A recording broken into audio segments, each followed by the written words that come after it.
Good morning, good evening, good afternoon to everybody, wherever you are, or whatever time you are listening to this. How are you doing today? Me, I'm doing great.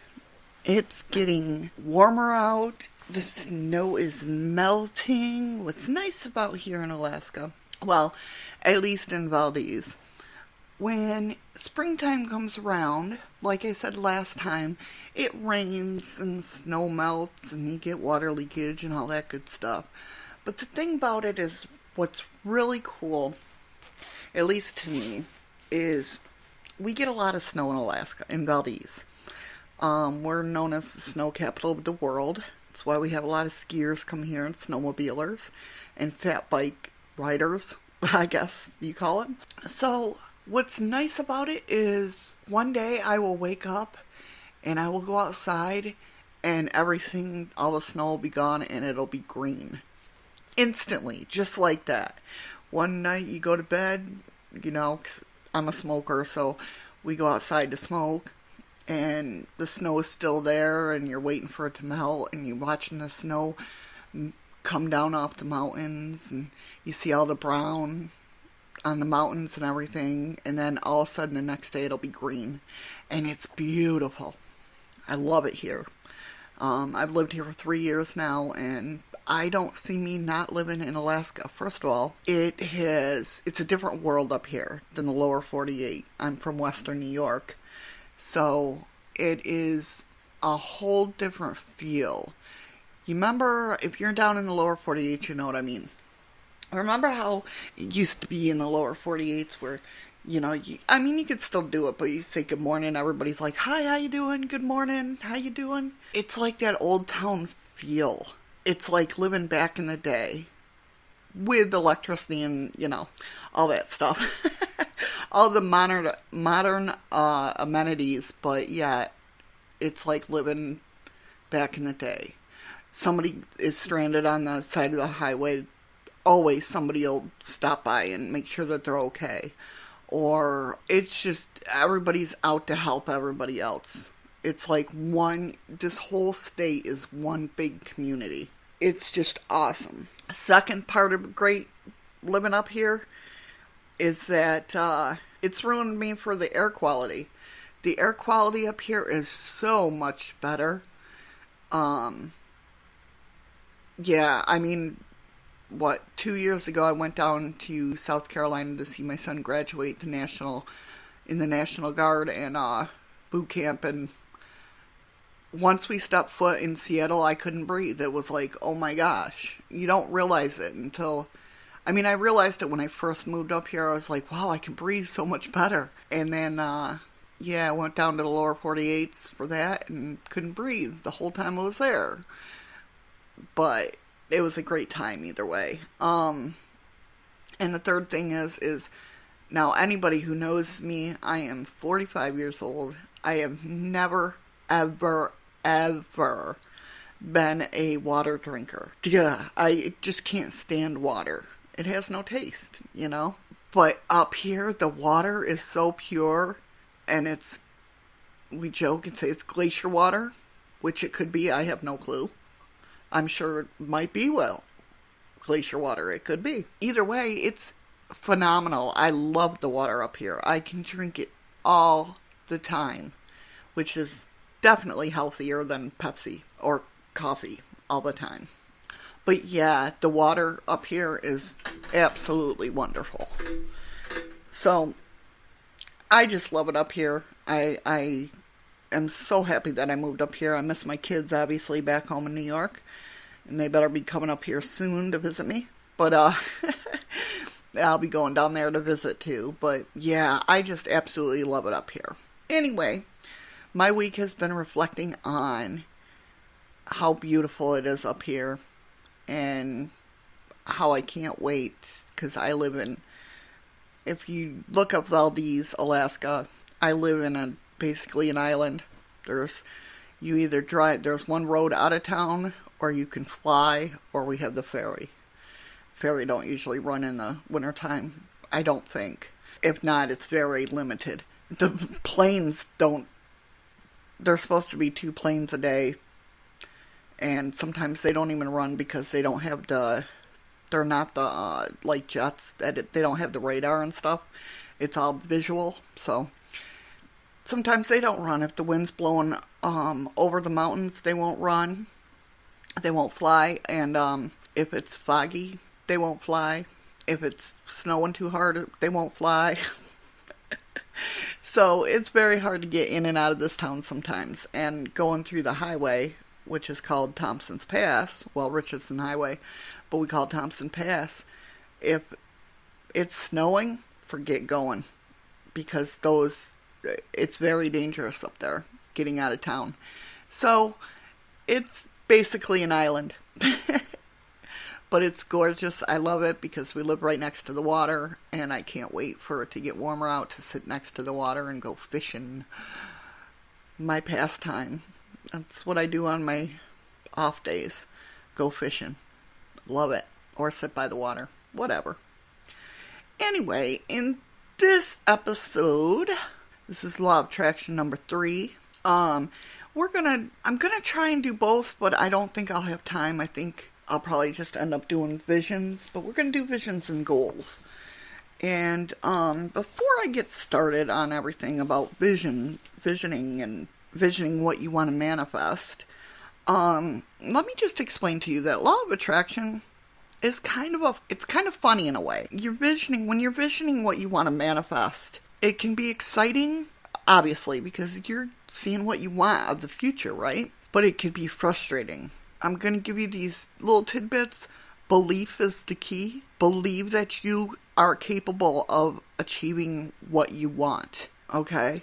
And if you can't believe it, then it's probably not going to come true to you. So you got to keep it in check of what you believe, what your belief is, and what you believe you can manifest. It's great to have you have your big picture of what you want, and everything, but start small and work your way up to your ultimate goal. So we're going to talk about basically the big goal, the big vision today. But if you focus your energy on the short-term goals, it'll manifest quicker for you. And you're going to love that journey.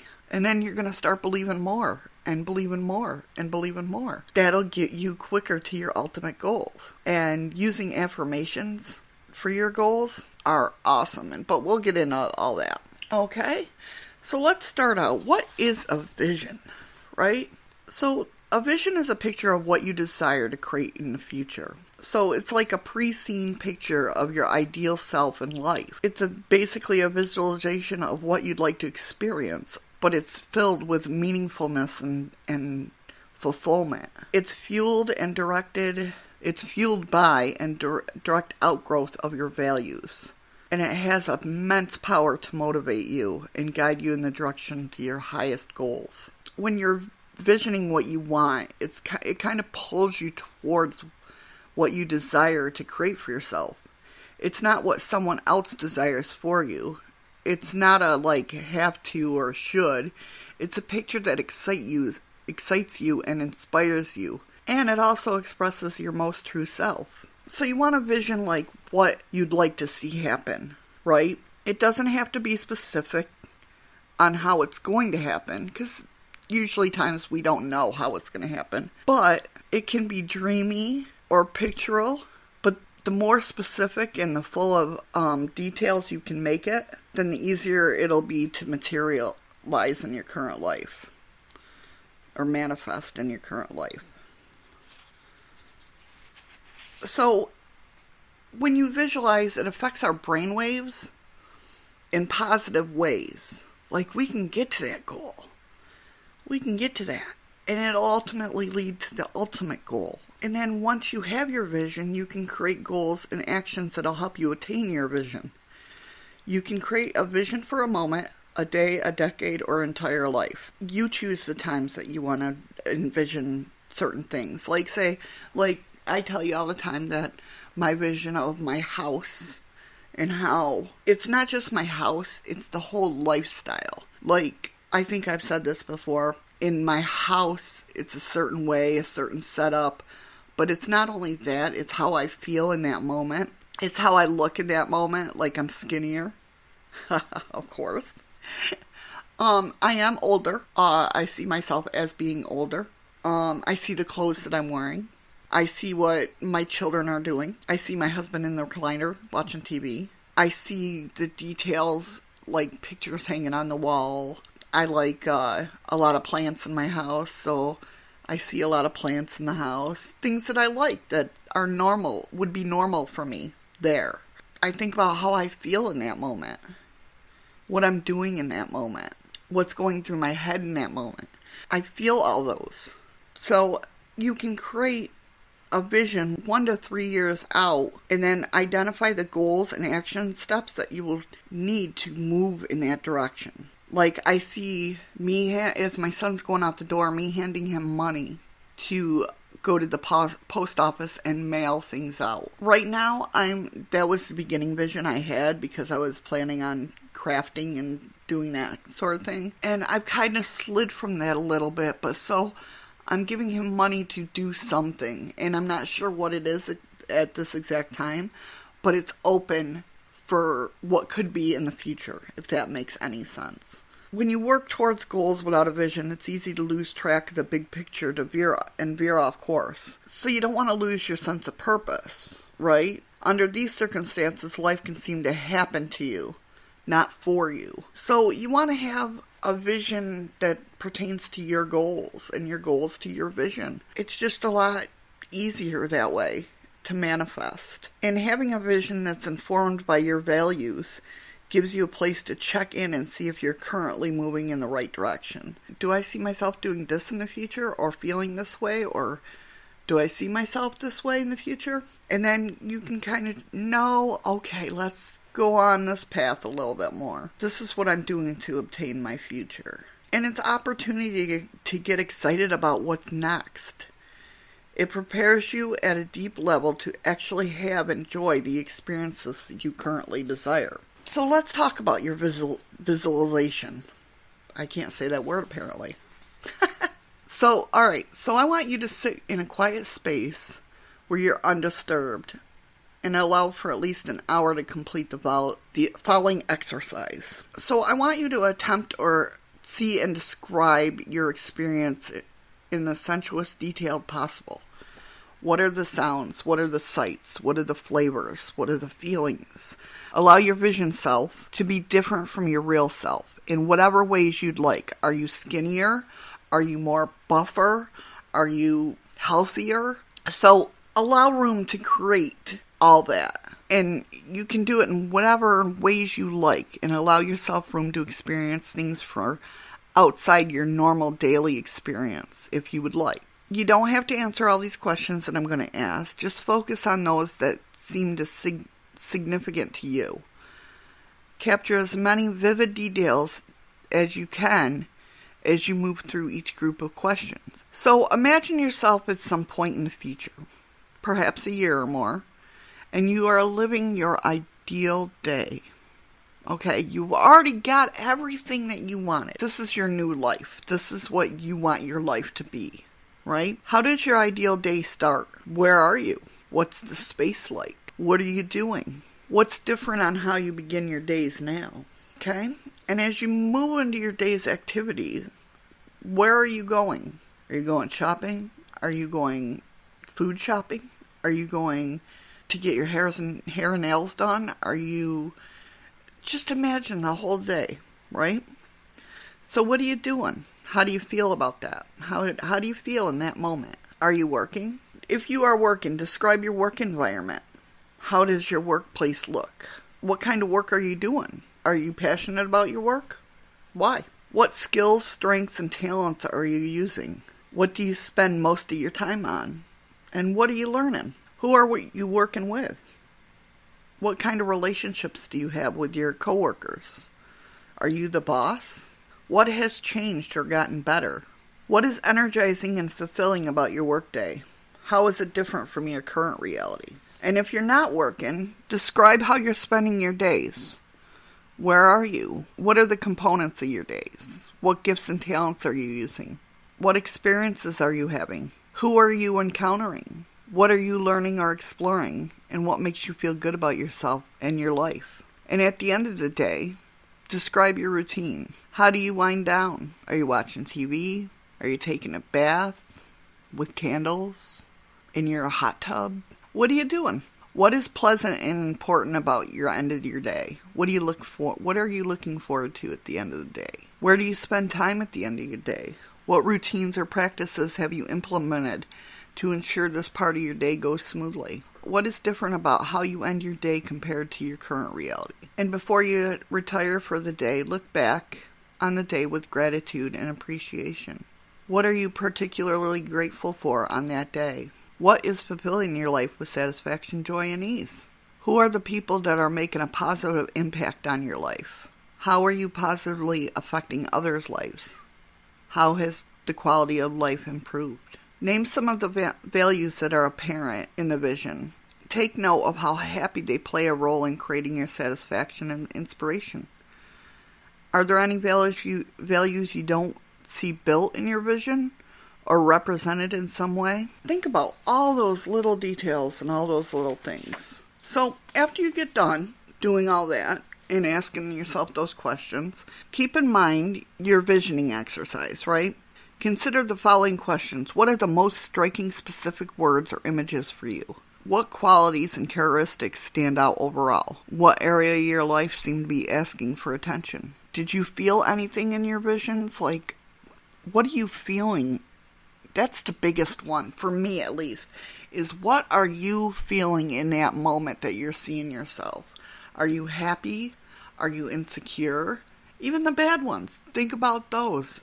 Is there, like, when I first started, I saw myself in the future, that I looked sad. I really looked sad for some reason. And I didn't know why. And there's this technique, and we'll go over it, but where you kind of step into that person, or that person steps into you now. And which, it's helped me a lot, to where I see myself in my kitchen, and I see myself walking out the door, and all of a sudden that person is in my doorway. And I see them walking backwards, and they sit right inside me. So like that person comes right inside my soul. And doing that, I felt and saw why that person was sad. If that makes any sense at all. So what already identified personal values do you see represented? Are there any additional values represented or implied? Is there anything about your vision that surprises you, or that you were drawn to for reasons you don't understand? Hence why I kept seeing myself sad. I wanted to figure out why I looked sad.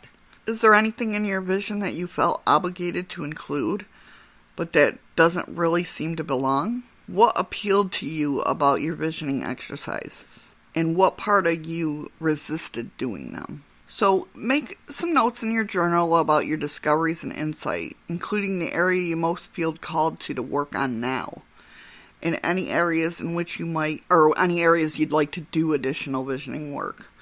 Consider additional objectives, areas of your life wheel, or specific goal outcomes. Make a list of 5 potential areas for future visioning. So what else do you want to see? 5 different areas that you want to see. And with that, we'll take a small break right here for my folks over at Spreaker. And when we come back, we'll talk a little bit more. Okay, welcome back. So let's talk a little bit more about visioning. A vision may incorporate all areas of your life, or it may be focused primarily on one specific area. Your health, fitness, home, career, finances, whatever you would like it to be focused on, it can be. It can be focused on the near future or even a bit further out. Generally, you will be able to see more clearly the horizon in the next few years or so. And once you get to where that vision takes you, you'll see a new horizon ahead. A vision is generally composed of a collection of desired outcomes or objectives.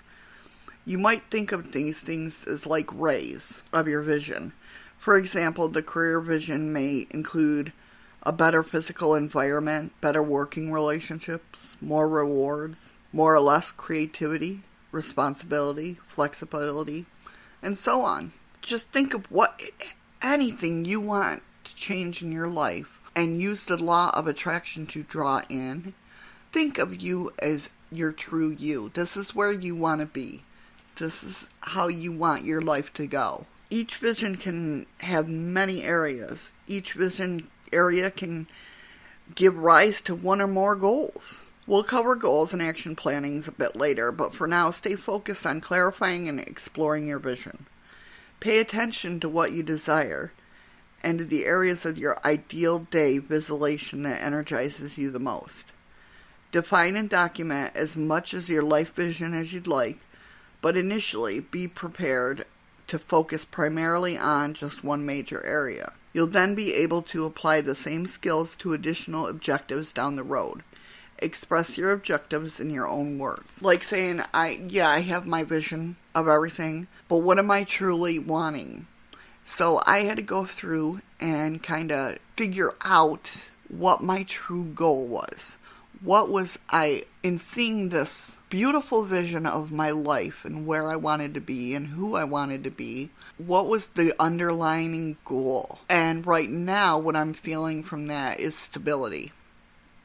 I want to be stable in my own house. I want to be stable in my career. I want to be stable in helping people find their true selves and getting them to smile and be free. So, with that said, we're going to talk about vision boards. I don't know if you guys have heard about vision boards or whatnot, but I have one and I absolutely love it. It's got a picture of the car I want to drive, a picture of what rooms in my house that I'd like to look at or like to have. It's got one of a recording studio that I'd like one of my rooms in my house to be. My one room that I call the witchy room. And it's actually where, once I go through and do all my counseling and everything, to become a counselor. Because that's my ultimate goal. I want to become a counselor I'm not sure of the niche just yet. But, because I love my life coaching. I love helping people work on their shadow work. I love helping people figure out their goals and their dreams. And my mentoring. My mentoring is basically the same as my life coaching. Only I'm more of like a friend. I just want I want everybody to have that one person they can talk to. We're going to get deep here for a second, but I've been mentally abused. So therefore, it's hard for me to share my emotions because of the fact that my emotions have been used against me. Now that I'm older and I realize why I am the way I am, I want everybody to have that chance, that one true person that they can talk to and know that they will never use their emotions against them. They don't have to be fearful to talk to me about anything. I will never judge or, like I said, use their emotions against them. And that's why my mentoring's free. I just want anybody to be able to talk, basically. Not be stuck, I guess. Because that was the worst feeling in my world, was being stuck of not knowing who to talk to, even to get information from. I guess I felt like I didn't, anywhere I turned, I felt like I was being stupid. And I don't want anybody to feel that way. Nobody should feel that way. So, therefore, I just don't want anybody to feel the way I did, I guess. So, anyway, let's get out of this.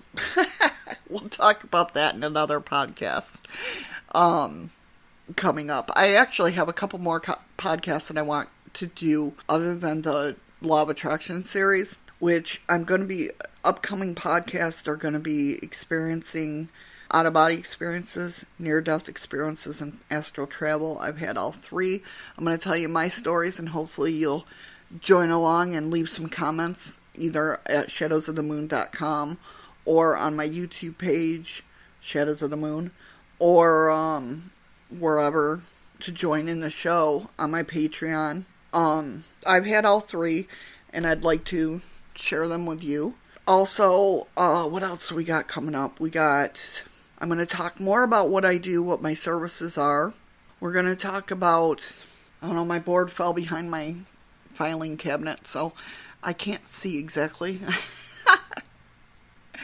But different services I do and what they're for and how they help and everything like that. I got all that coming up. So let's get back to vision boards. So to create your vision board is basically a collage of images and pictures that represent your vision for your life or areas of your life. If you can use anything. You can use poster board, you can use cardboard, mounting board, whatever, cork board, whatever. So create a space to work on your vision board. You'll need room to spread out and get creative and maybe a little messy, which is always fun. Review the images from your visualizations and what you have written about your ideal day. Jot down or highlight the words and phrases that are particular and meaningful and important to you. From magazines, or you can look online and print out things, begin to cut out pictures and words that caption the essence of your own vision. These might be direct representations of the things that you desire, like a healthy relationship, a healthy lifestyle, weight loss, whatever. Or they could be pictures that capture the mood or essence of your ideal life. Include phrases, images, and symbols that have meanings to you. Don't think too much and don't filter too much. Cut out whatever speaks to you or inspires you. The choice is endless and the choice is yours. Arrange your pictures on your vision board. There don't need to be any order or sequence. Just arrange as you are inspired to arrange. Put them the way that you feel that they go. Once you're happy with the general composition, begin to glue the pictures, or I use pins or thumbtacks. You may want to include a copy of your ideal day description or a list of your top 5 values somewhere in the mix. Continue adding to your vision board, drawing, writing, filling in empty spaces, until you feel it's complete. And then once you completed your vision board, take time to look at it and let it soak in. Look at the pictures and observe the meanings you have assigned to the images. Remember, at this point, it isn't about how your vision will unfold. It's about capturing a what that you find inspiring and empowering enough to get you excited about the idea of living it for real. And then find a space to put your vision board where you can look at it often.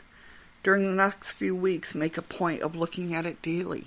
So there you have it, folks. It looks like I'm not going to have time for goals this evening. Or I shouldn't say this evening, it's 11:17 here. But yeah, just vision everything that you want and, and how really believe and someday you'll be living like that. Don't focus on how you're going to get there. Just let this day be a visioning of what you want and how you want to live your life, what you look like, what the things you have are. Everything that gets you excited and say, hey, I think I can do this. And then we'll start on the goals, to get you there and live that journey. It's exciting. It's an exciting time to be alive. And I can't wait to hear about your journey. I can't wait to hear about what visions you want. I would love for you to express the vision you have for your life. Tell me about it. Go to my YouTube, Shadows of the Moon. Tell me about it. Or write me a letter at shadowsofthemoon1@yahoo.com. Write me, and I want to hear your visions. I want to hear what your life is going to be like in the future. Write me and tell me on any of my social media. Until next time, guys, I hope you have a fantastic, amazing day.